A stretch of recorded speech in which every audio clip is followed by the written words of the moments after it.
Welcome to the Locked Room. Stories from the golden age of mystery and crime fiction. I'm Martell, reading Greaves' Disappearance by Julian Hawthorne. We were four in the club smoking room that October afternoon. The weather was gusty and inclement, and we were out of sorts. Perhaps our having been up till 2 or 3 o'clock the night before may have had something to do with our gloomy sensations. 12 hours had elapsed since we had left the card table and permitted yawning Thomas to go to bed. We had dispersed to our various abiding places, slept till noon, and drifted back to the club and breakfast. Hardly anyone besides ourselves was in the house. It was intolerably dull. What is one to do in town at 3 o'clock of a rainy October afternoon after being up all night? Allardyce, the man about town par excellence, lay languid and relaxed in his easy chair, his legs outstretched, his chin on his breast, and a black Mexican cigar between his teeth. His prominent gray eyes were half closed. Some cigar ashes lay unheeded on his vest, and the light from the window was reflected dimly on the bald summit of his cranium. Tinling, the poet and dramatic critic, reclined on the divan, his gray, abundant hair contrasting oddly with his smooth pink and white face. The hand with the big seal ring on it lay romantically and conspicuously on his heart. Gautry sat with his elbows on his knees and his face between his hands, the small eyes in his big fat countenance blinking stupidly at the fire. He and Tinling had been wrangling about the merits or demerits of the new Persian dancer who had been attracting the town for some days past, and who was being advertised, free and otherwise, to a degree unexampled. Tinling had declared that she was the peer, I do not say of Ellsler at Taglioni, but of Salome, the daughter of Herodias. Gautry had replied that he had never seen the Herodias girl, or the other two either, but that he could find no women in any ordinary music hall, here or in London, who could knock the stuffing out of Mademoiselle Saki. Thereupon fell a silence, finally broken by Allardyce.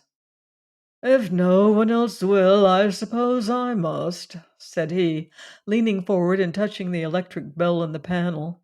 "Think of what it's to be, gentlemen." We sighed and changed the position of our legs.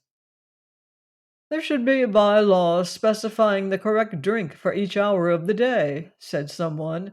"Up to 11 p.m. at any rate. It's too fatiguing to choose for oneself." "You might always order the same drink, you know, like Greaves," suggested Gautry. "Grand Van Sec is his tipple, and he never touches any other." "Gautry has no discrimination," murmured Tinling. "Greaves had 100,000 a year, youth, health, and happiness." "No rose without the thorn," said Allardyce. "He's going to get married." "Well, that's a pretty cheap article of cynicism." "Even before dinner," rejoined Tinling. "In the first place, the girl comes of one of our best families. Baddeley was a name famous in the old country centuries ago, and always respected. Secondly, Miss Baddeley is a mighty fine girl, both in looks and otherwise. And fifthly, and sixthly, and to conclude, Greaves is dead in love with her." "The Baddeley, is it?" grunted Gautry. "Why, they don't amount to a row of pins. Met the old boy downtown. Ain't worth 100,000. "The greater her good sense to look with favor on Greaves' suit," was contributed by Allardyce. Tinling closed his eyes. "You weary me," he said. "She's the most independent girl I know. If anything could make her jilt Greaves, it would be precisely his income. If Greaves were poor, she'd support him. She thinks women ought to support themselves anyway." "What can she do for a living?" Someone inquired. Oh, what couldn't she? Anything. From keeping a dancing school to running an American railroad system. She's got genius. That's the reason Greaves didn't join us last night, remarked Gautry. When a fellow gets gone on a girl, he may as well resign from his clubs. But I wish he'd given me my revenge first. Never saw anything like the hands that fellow held last time. 2 flushes and a 4 ace were some of 'em. What is yours, sir? Inquired the pale but ever respectful Thomas, appearing at this juncture, whereupon we all wearily began to try to think of something. In the midst of our deliberations, in came Fred Greaves, looking quite pale and haggard. He nodded to us without speaking and dropped into a chair. Just in time, said Allardyce, and you look as if you needed it. Ask Mr. Greaves what he'll have, Thomas. Absinthe cocktail, said Greaves without faltering. I'm knocked out. Haven't seen the color of a bed since night before last. None of you chaps have heard anything new about him, of course. Guess not. About whom? Greaves, of course. Did you think I meant the Shah of Persia? Inquired Greaves with a fine irony. All we know about Greaves here is that he promised to be here last night and didn't materialize, said Gautry with a yawn, and he owes me my revenge. Do you mean to say you chaps haven't heard? Interrupted Greaves, sitting up and speaking slowly, as if astonishment weighted his utterance. Why, it's nearly a day old. Is its father known? Asked Allardyce languidly. What's the matter, Fred? Demanded Tinling, struck by something peculiar in Greaves's manner. Oh, we've only just got up, you know, and you're the first man that's come in since. Why, good God, the man's disappeared, exclaimed Greaves, always in his characteristic low but distinct voice. He vanished like the blowing out of a candle. He was with me one moment, and the next he was gone.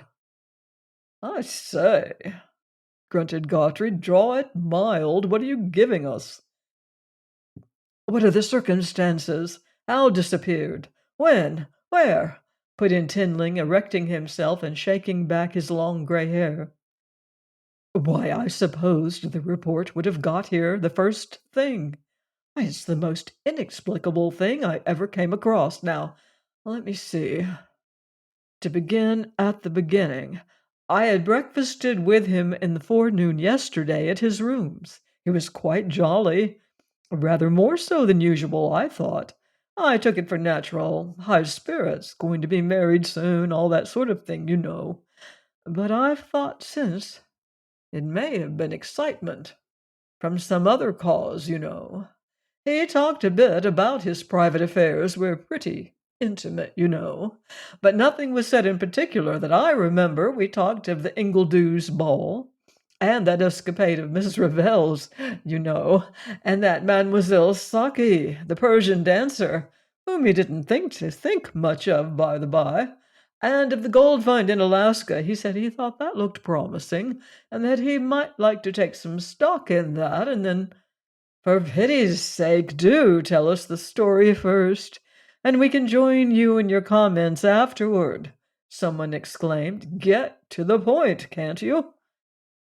I was only trying to recall anything that might possibly throw some light on the thing, you know, rejoined Fred unhurriedly. I can't make out any motive for it myself. Everything was all right about him. Property, health, love affair, well, everything. And it's inconceivable to me that he could have planned anything beforehand, to make away with himself or anything of that sort. But then it's even more inconceivable that he should have vanished involuntarily, don't you know? I can't make it out. And here Fred accepted the absinthe cocktail that Thomas silently extended to him, and emptied it with deliberate circumspection. Allardyce elevated one eyebrow and hunted in his pocket for a cigar. Take your time, my dear boy, said he. We've got the afternoon before us, and we're none of us curious. Won't you take another absinthe before you continue?" Guise leaned back in his chair, seemed to consult his memory, and finally went on. "Well, after breakfast, we lay about for a while, looking over his books and pictures and talking philosophy and art.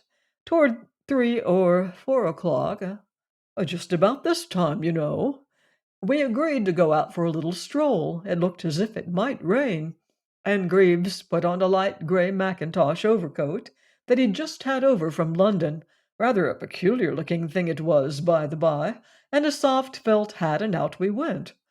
We turned into Broadway and walked on the west side up past the hotels toward 34th Street. There were comparatively few people out.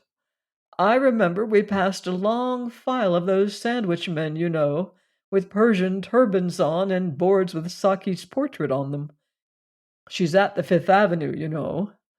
Just as we reached the corner of 28th Street, we came across a bit of an excitement. There was a man running down the middle of the street with his hat in his hand and making good time, and about a dozen yards behind him were a couple of bobbies. Greaves and I stopped on the corner to see what would happen. Greaves said he was a fool to run in that direction because he could never get across Broadway. The bobbies thought so too, I fancy, and it threw them off their guard. Almost at the entrance of the street, the chap turned like a flash and dashed straight at them. Before they knew where they were, he had tripped them both, sent them sprawling, and was flying up the street.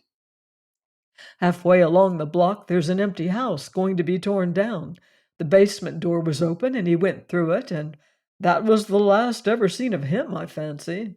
I turned round to Greaves, who had spoken to me, just the instant before, and saw him across the other side of Broadway, walking on toward 30th. There he was, in his gray mackintosh and soft felt hat. I hurried to catch up with him and took his arm. I said, "He was no fool after all, that chap. I fancy he must have played on a football team." That's what I said, and then Greaves pulled away his arm and turned round on me, and you may imagine I was surprised when I found it wasn't Greaves at all, nor anyone a bit like him. It was a fellow of 50, with a stubble of gray beard, a week old, a red potato nose, and one eye gone. "I beg your pardon, young fellow," he said to me. "I guess you've made a mistake." Well, at first I didn't think so much of it. I'd been misled by the similarity of dress, that was all. Greaves must be somewhere, of course, and close at hand, too. It was hardly 30 seconds since he'd spoken to me, and there were only 3 directions in which he could have gone: up Broadway, or down, or up the side street toward Fifth Avenue. If he had gone down the street toward the 6th Avenue, I should have seen him, for that was the direction I'd been looking. But the Broadway sidewalks in both directions were nearly empty, the crowd having run down 28th after the fellow and the bobbies. There was nobody going toward Fifth Avenue either, and he couldn't have got away more than a dozen rods anyhow. I should have recognized him at any distance in that gray mackintosh. It was true he might have gone into some shop. So I looked into all of them up and down the blocks, but it was no use. Unless he had dropped through a manhole in the pavement, there was nowhere he could have gone. But he was gone just the same. There never was a disappearance on the stage managed quicker or neater or half so inexplicable. I began to feel mighty queer about it, something as if I'd seen a ghost. Here was an effect without a cause, I assure you. It was as unpleasant a shock as ever I had in my life. We all stared at one another. At last Gautry said, "See here, Fred, make a clean breast of it. How many bottles of the Grand Van Sec did you polish off at the breakfast?" "I'm entirely serious, gentlemen," returned Fred gravely, "and recollect, even if Greaves could have eluded me in any ordinary way, he would still have been heard from somewhere by this time. But he's given no sign. Whether he went voluntarily or not, he's vanished. and I'm afraid when news does come, it will not be the sort of news we shall like to hear." Gautry now poured his pony of brandy into a tumbler, added a dash of water, swallowed the mixture, looked in the bottom of the glass for inspiration, and said, "I don't believe for my part that Greaves has been kidnapped in broad daylight in the center of New York. And on the other hand, I don't believe in miracles, this year anyway. What he did, depend upon it, was just to step quietly out of sight somewhere when you weren't looking. Probably he saw Miss Baddeley on a horse car and boarded it to join her." "There's something in that idea," said Allardyce. Guise shook his head. "There wasn't, as it happens, a single car passing, for there was a block across both tracks at 25th Street. As for Miss Baddeley, I afterward ascertained she was at home at the time. No, gentlemen, ordinary explanations won't work. Last evening I went down and had a talk with Inspector Burns, and he has put 2 of his best men on the case. But they had found out nothing when I looked in at headquarters just now." "You called on Miss Baddeley, did you? How did she take it?" inquired Tinling. "I saw her father. She was not to be seen. Of course, they're all upset. I told him all I've told you. He said one thing, the old man did, that struck me as a bit odd. He said that both his daughter and Greaves were persons of arbitrary will and extraordinary whims. They were capable of almost anything. If one of them did a crazy thing, the other would be apt to do something to cap it. He said he had no control over either of them, and never had had. But he said this last business did surprise him." "I thought that was queer language to use on such an occasion. It might mean that he suspected something. A quarrel, for instance, and desperation on Greaves' part. A wager of some kind, maybe. I never did think much of that fellow Baddeley. He's a poor sort of an old dude. Where does he get his pocket money from? He's never made a cent in his life. Shouldn't wonder if his daughters supported him somehow. Takes in sewing on the quiet, or paints fans, or gives music lessons. Rum things go on in some of these old families." It was Gautry who made these observations. "Upon the whole," said another of the party, "it looks to me as if Greaves' kidnapper must have been Greaves himself. But how he managed it, the circumstances being what they were, I can't figure out. My impression is Guise should have followed up that fellow in the grey mackintosh." "I agree with the last honorable member," said Tinling. "Such a coincidence as that similarity of costume is too remarkable not to be suspicious.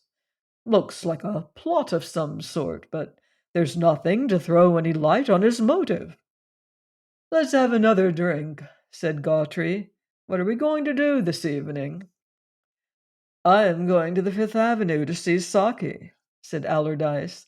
"Your talk about her has aroused my curiosity. I saw some Oriental dancers at the Paris exhibition a while ago, and I'd like to see how she compares with them." The evening papers had just been brought in, and I had picked up one of them. A paragraph headed "Illness of the Persian Dancer" caught my eye. "She won't appear this evening," said I. "It says Mademoiselle Saki was so unfortunate as to sprain her ankle yesterday while alighting from her carriage. While the injury is not regarded as serious, it will prevent her from dancing this evening. Tickets purchased in advance will be accepted for latter dates." "Nothing in the paper about Greaves?" asked Tinling. "Seems not." Soon after, we broke up and drifted away in various directions, somewhat preoccupied with speculations about Greaves. The next morning, however, the papers were full of the story, and though no light was thrown upon the manner of Greaves' disappearance, certain facts of interest were mentioned. On the day before his disappearance, it appears, he had executed a deed conveying the bulk of his large property to Sophie Baddeley. This deed was not a will, but a deed of gift, simply. Its provisions went into effect immediately, and in view of what had occurred, one could not help suspecting that Greaves had prepared it as part of a predetermined scheme of action, whether of suicide or something else. And here there was a coincidence that drew my attention. The indisposition of Mademoiselle Saki corresponded very nearly with the disappearance of Greaves. She had not returned to the theater since the evening of that occurrence, and it was now stated that her absence might be prolonged for a week. I knew from Guise, the most intimate friend that Greaves had, that the latter had been several times to see Saki dance, and that he had betrayed rather marked interest in her performance. Mr. Baddeley had said that his intending son-in-law was capable of strange escapades. Was it possible, then, that he and the too fascinating Persian had eloped together, he having first salved his conscience by bestowing his wealth upon the woman he was abandoning?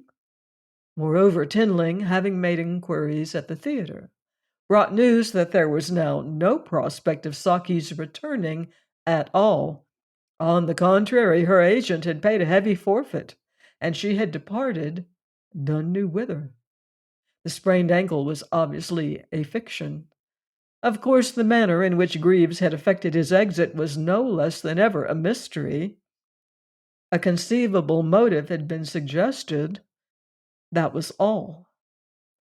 The establishment known as 6-Cent Sam's extends clear through the narrow block in which it stands, and has an entrance in the street on the other side, a fact not generally known. For the rear face of the eating house is a pawn shop, kept, as the signboard indicates, by one Samuel Jonathan, who is in fact no other than 6-Cent Sam himself. And to the initiated there is a passageway leading out of the pawn shop into the eating house. I'm of the initiated, and as I was passing down this passage on the day after the scene at the club, I met Sam, or Mr. Jonathan, and he said, "Turn back, sir, I've something to say to you." I followed him into the office of the pawn shop, where we sat down. "One way or another," began Sam, "I hear a good deal of what's going on. Pawn shops and eating houses bring news. Now there's young Greaves, for instance." I became interested at once. Sam is always interesting. "When last seen," continued the latter, "had on gray mackintosh and a soft hat. Could you identify them? Well, look at these." And from a shelf he drew out just such an English-made garment as Guise had described to us, with the hat to match. "He's been here, then?" I asked. Sam shook his head and went on in his terse, deep-toned way. "Fella came in here yesterday with a carbuncle on his nose and a game eye. Had these duds under his arm, wanted to sell 'em. How did he come by 'em? Gent had given 'em to him. How and why? Oh, quite a yarn. Gent met him on the street doing sandwich act for Fifth Avenue Theater. Pursuant to bargain then and there made. Instructions given. Met him again next day, same place. Another gent along. Disturbance on street. Other man's attention distracted. Garments exchanged inside 10 seconds.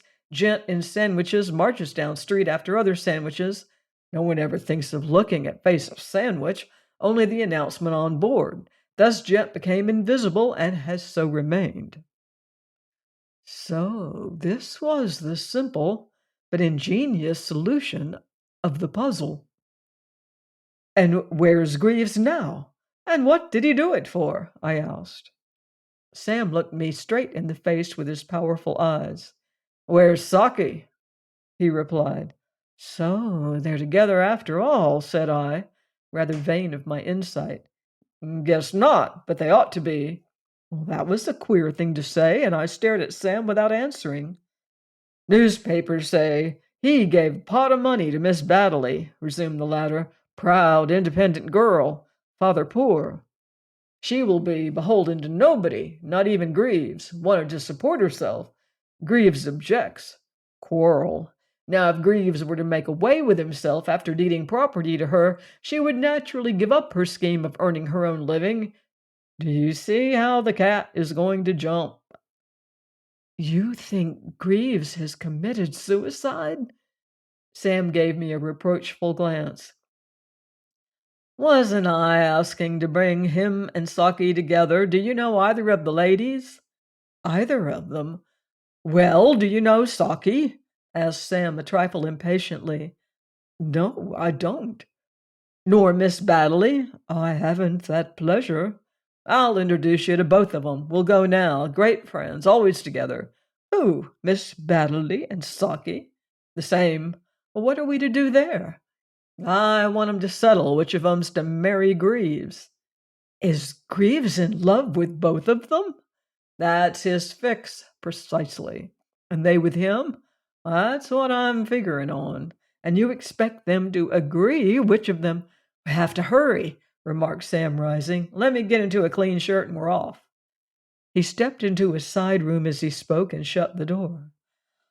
I did not know what to make of it, but I knew enough of Sam to know that he, who knew everything and everybody, from a pawnshop habitué to a wealthy clubman, was not acting in the dark. In a few minutes he reappeared in the garb of a well-to-do man about town, silk hat, Prince Albert coat, striped trousers, white scarf, yellow gloves, and silver-headed umbrella. Not a finer gentleman in the city. We'll look up Mademoiselle Saki first, he said as we sallied forth together. Do you speak Persian fluently? Never mind. She speaks as good English as you or I do, and is a very intelligent woman. To us, awaiting her in a tasteful but simple sitting room uptown, entered the famous Persian dancer. She was a handsome brunette, with superb black eyes and hair. Her figure and bearing were all grace and elegance. She was plainly dressed and looked, as Sam had said, very intelligent. Now, mademoiselle, said Sam after the greetings were over, I have called as your manager to learn what you want to do. You may speak freely before this gentleman. Tell me first what has become of him, she replied in a slightly tremulous voice. I can never forgive myself. He's a pig-headed donkey, if you must have my opinion, returned Sam, and he's as well as such a monster deserves to be. Now, shall we temporize with him, or shall we keep on our course and let him go to... Sam's figure at this juncture was pointing downward. Temporize with him. I'll go down on my knees to him, if he will but give me the chance. He was right, from the beginning.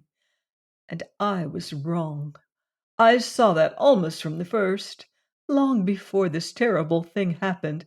But for my miserable obstinacy, I'd have given it up then. I had no conception of what the life was till I had tried it.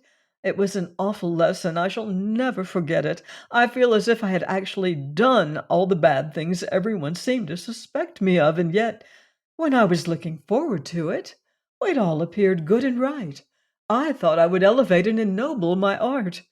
But the world is hard. Well, it is, unless we take it the right way, said Sam. The best way is to find out and make experiments. I helped you to do that. You're the better for it, because you now know what you would never have believed if it had been told you.